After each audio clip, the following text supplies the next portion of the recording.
Kadiz qaynonam qaranglar nima ovqat qilib berdilar o'shimga. Ichi to'la go'sht.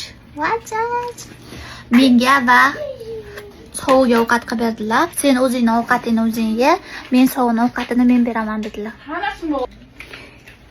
Qanday maza? Kadiz qaynonam bor. Qani, bismillah. Eng yaxshi ko'rgan ovqatimdan biri shu.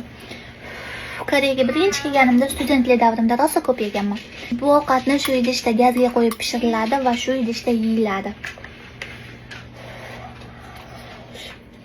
Gurucham issiq, ovqatam issiq. Kimchi sovuq.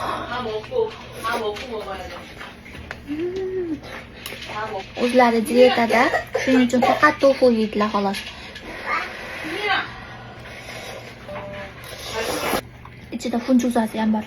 Itvochamiz har soat 8 da ovqati chiqadi. Ovqatini yeb bo'lgandan keyin shunaqa jivachgacha inaydi. Daryo. Ikkitacha inaydi. Bitta bersangiz yig'laydi. Shu oxirgisi bo'ldi tugadi desam yeb ketishini qaranglar. Tushunadi gapga. O'shaning uchun qaynonam itvacha bilan dardlashadilar-da. Sovuqga nima ovqat qilib berganlarini ko'rsataman, ketdik. Chalmoq oyoq? 밥을 다 먹었어요? 아유, 여기 아직 있어.